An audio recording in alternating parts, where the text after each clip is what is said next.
This channel does not promote any violent, harmful, or illegal activities. All content provided by this channel is meant for an educational purpose only.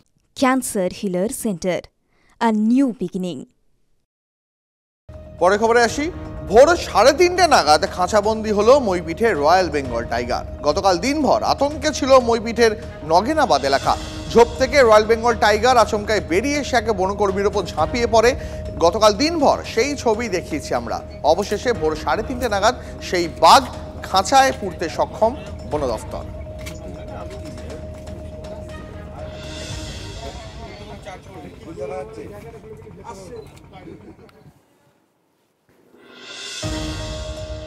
কোদাল হাতে বাগানে কাজ করছিলেন 70 বছরের ভীম মণ্ডল। দূর থেকে চিৎকার শোনেন বাঘ বাঘ। সেই সময় এই চিৎকার শুনেই কোদাল ফেলে দুধদাঁড়িয়ে উঠে পড়েন পাশের সজনে গাছে। গাছের নিচে এসে শুয়ে পড়ে বাঘ। তারপর কি হলো শুনুন তার মুখ থেকে।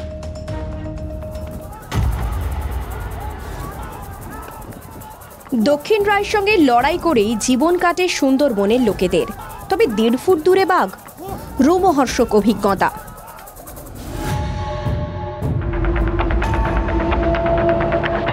যার ছবি এখন সবাই দেখছে, সেই গাছের উপর উঠে ভীম মণ্ডল যিনি সামনে থেকে বাঘ দেখে সোজা গাছে উঠে গেছে। সামনে থেকে বাঘকে প্রথমবার দেখলেন নাকি? না না, এর আগে অনেক দেখি। না, আজকে হঠাৎ কি এমন হলো বলুন তো? আমি পুরো বাগানে কাজ করছিলাম, চিৎকার করে দাবড়ে আসছে তো। আমি মনে মনে করছি তো নিশ্চয়ই আমাদের গাছে দিয়ে এখানে ঢুকবে। আমি গাছে ওটা যা ঢুকে যাবো, তাই একদম গাছের গোড়ায়। একদম গাছের গোড়ায়? একদম গাছের গোড়ায়। বাঘ যদি গাছে উঠতো? হ্যাঁ, গাছে উঠতে আমার কপালে যা ছিল তাই হতো। শরীর এখন কেমন আছে? আমি তো সামনে থেকে বাঘ দেখলে আমি নিজে ঠিকঠাক থাকতে পারবো না। আমার শরীর যা আছে আমি বুঝতে পারছি কি হচ্ছে। আমি রাত্রে ঘুমাতে পারবো কিনা সন্দেহ আছে। কেন, সামনে বাঘ দেখার আছে? হ্যাঁ অবশ্যই। আচ্ছা, কি এমন হলো বাঘটা আপনার গাছের গোড়ায় এলো? আমি কি করবো বলুন? আপনি কি কাজ করছিলেন? আমি তো কলেজে কাজ কোপাচ্ছিলাম তো। আচ্ছা, কোপাচ্ছিলাম তো। হ্যাঁ, আমার সময় থেকে দাবড়ে আসছে, তা আমি বলি আসতে পারতো এখানে, আমি গাছে উঠে গেছি। আচ্ছা, তখন কি লোকের আওয়াজ শোনেননি যে কেউ বলছে না যে বাঘ আসছে? আচ্ছা, ওরা চিৎকার করছে ওদিকে, বাঘের আওয়াজ শুনেছেন? হ্যাঁ, বাচ্চা বাচ্চা ঢুকে বলছে এইরকম শব্দ করছে একদম সামনে সামনে, গম্ভীর। আর দাবড়ে যাচ্ছে তো সে, তাতে সেখানে মাটি খুঁড়েছে, আবার মানে বেড়ালের মতো মাটি খুঁড়েছে, খুঁড়ে সেখানে লম্বা হয়ে শুয়ে গেছে গাছের গোড়ায়। মানে আপনি গাছের উপরে, নিচে বাঘ? হ্যাঁ। তখন কি বলছিলেন আপনি যখন গাছে উঠেছেন? তখন কি করবো? মানে আপনি চুপ, একদম চুপ, ভয় চুপ। আমি শুধু দেখছি তো গাছ এসে গাছের গোড়ায় মানে বাঘ শুয়ে আছে, আমি তাকে দিকে লক্ষ্য করে আছি। যখন বনকর্মী গিয়ে ওকে ধাওয়া করলো, ও বললো যে এই বাঘ, সেই সকল ছুঁয়ে মাত্র ও গাছে মুখের গলায় গিয়ে একদম। তখন আপনি গাছের উপরেই আছেন। যখন বন দপ্তরের কর্মীর মুখে একেবারে কামড়টা বসিয়েছে, তখন আপনি গাছ থেকেই দেখছেন? গাছ থেকে নামিনি, তখন গাছে দাঁড়িয়ে আছি আমি।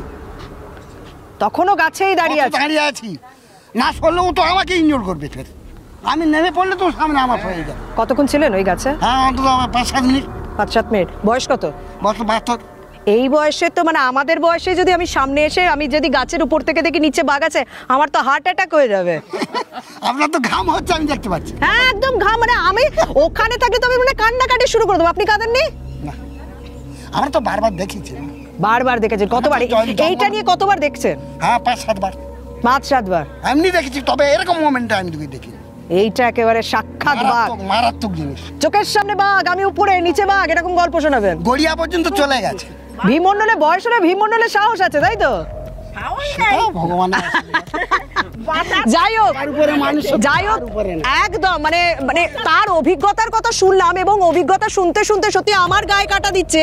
যদি আপনাকেও এরকম অভিজ্ঞতার সম্মুখীন হতে হয় যে আপনি সজনে গাছ, তা আমি বারবার গাছটা মেনশন করছি, সজনে গাছের উপর উনি দাঁড়িয়ে আর নিচে বাঘ, একবার যদি গাছটা ভাঙে বা বাঘ যদি একবার আঁচড় মারে গাছের দিকে, ওইখানেই মনে হয় যে কোনো সাধারণ মানুষের হার্ট অ্যাটাক হতে বাধ্য। কিন্তু ভীম মণ্ডল তিনি যথেষ্ট সাহসী, এসে তিনি এখন গল্প শোনাচ্ছেন এবং আমাদের গল্প শোনালেন বলে আপনারাও জানতে পারলেন। ঠিক কোন জায়গায় পুরো ঘটনাটি ঘটেছিল তা আমাদের প্রতিনিধিকে দেখালেন ভীম মণ্ডলী।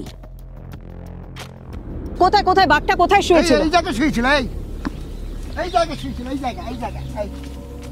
এই জায়গাটা, হ্যাঁ, কারণ এটা শুকনো জায়গা দেখতে পাচ্ছি। এরকম লম্বা হয়ে শুয়েছিল, মানে ওদিকে এই তো বাঘের পায়ের দাগ আমি দেখতে পাচ্ছি তো, একদম বাঘের পায়ের দাগ আছে। মানে মাথাটা কোন দিকে, পাটা কোন দিকে ছিল? মাথাটা ছিল পশ্চিমে। আচ্ছা, আর ও যাওয়ার সময় উঠে গেছে ওই পথে। আচ্ছা, এই কোণে থেকে গলে বেরিয়ে গেছে।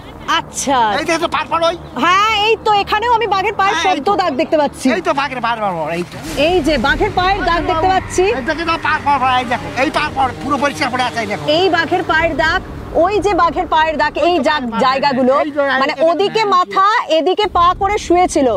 এটা অন্তত আমার কাছে পরিষ্কার হলো, মানে বাঘ যখনই চেঁচামেচি শুরু হলো বাঘটা উঠলো, উঠে ওই দিক দিয়ে গিয়ে ওই বাগানে ঢুকে গেল, তাই তো? এবার তুমি বলো তোমার ওই সজনে গাছটা কোথায় যেখানে তুমি দাঁড়িয়েছিলে?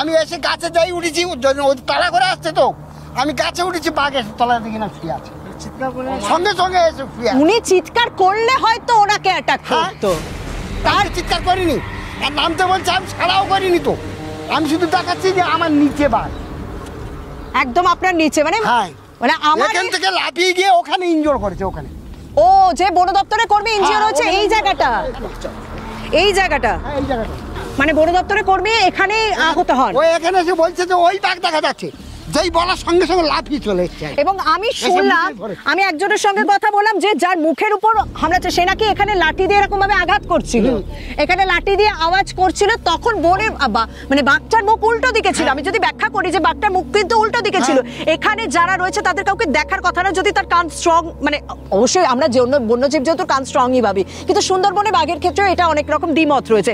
তো যাই হোক, ওইদিকে মাথা এদিকে পা, এখানে বন দপ্তরের কর্মীরা এসে লাঠি দিয়ে এরকম ভাবে আঘাত করছিল, তখনই বাঘটা উঠে সোজাসুজি এদিকে মুখেরও চাপা ধরে একদম তার উপর আগে হামলা করে, তারপর এই পথ দিয়ে ওই বাগানের ভেতর ঢুকে গেছে, যেখানে ইতিমধ্যে এবং ফেন্সিং দিয়ে আটকে দেওয়া হয়েছে। মানে এই তো সাংঘাতিক।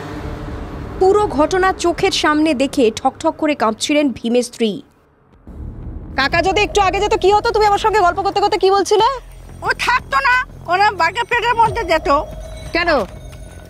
বাঘ ওখানে থাকলে উনি একলা লোক, তাহলে ওনা কি থাকতো, কি বাঘ ধরতো নাকি? বাঘ কি ছেড়ে দিত? চোখের সামনে পুরো ঘটনা দেখে মোবাইলে ভিডিও করেছিলেন আরো এক মহিলা। তুমি মানে চোখের সামনে বাঘ দেখেছো? হ্যাঁ, আমি আমার ফোনে ভিডিও করছিলাম দাঁড়িয়ে। আচ্ছা নাকি ভিডিও?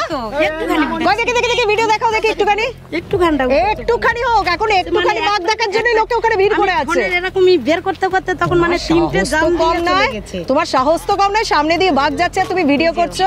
ওইখানেই তো কাজ করছিল, ওই যে ওই লাফিয়ে এই তো একটুখানি লাফিয়ে ঢুকে গেছে একদম পুরো। একদম আমি শুরুর দিকে দেখাতে চাই, এই যে দূরে একদম, এই যে বাঘটা পুরো ওই যে খেতে ঢুকে গেল, যেখানটা এখন ভিড়ে রাখা হয়েছে। ক্যামেরা অন করতে করতে ওই তখন ঢুকে গেছে ওখানে। আচ্ছা, আমরা তখন ওই চিৎকার করছি, তার আগে আমাদের সামন দিয়ে এসেছে। এই তো এই জায়গাটাই এখন পুরোপুরি ঘিরে রাখা হয়েছে। আমি বারবার দেখাতে চাইবো, এই যে বাঘটা ঢুকে গেল একদম পুরো, মানে সাহস তো দেখছি আপনাদের। আমরা তো দাবড়াচ্ছি, ও মানে ওপাশ দিয়ে যাচ্ছে, আমরা এদিক দিয়ে যাচ্ছি। আমার যার হাতে একটা কাটারি ছিল আর একটা বড় বাড়ি মতো ছিল, সে তো ছুটছে ওপার দিয়ে, আর এদিক দিয়ে আমরা সবাই মিলে ছুটছি, ওরকম দাবড়াচ্ছি। কালকে আবার সকালবেলা কাজ করতে আসবে, বাঘ ধরা না পড়লেও? হ্যাঁ, বাঘ ধরা না পড়লেও কাজ করতে আসবে, ভয় ডর নেই? না, ওখানে লোকেরও তো তারও জায়গা আছে, তার ধানটা তো তুলে আনতে হবে, কি করবো বাজার মধ্যে। তোমাদের মানে এই বাঘে মানুষে থাকাটা অভ্যাস হয়ে গেছে। হ্যাঁ, কিন্তু আমাদের এখানে তো এতটা পার হয় না, এবছরে যেন বেশি। এবছরে এই বাঘ ধরা না পড়লেও এলাকায় থাকলেও মাঠে ফের সকালে কাজে আসবেন গ্রামের মানুষ। প্রাণের ভয় নিয়েই বাস করেন সুন্দরবনের গ্রামগুলির বাসিন্দারা। ক্যামেরায় সুদীপ গুচ্ছাইতের সঙ্গে শর্মিষ্ঠা চক্রবর্তী, TV9 বাংলা।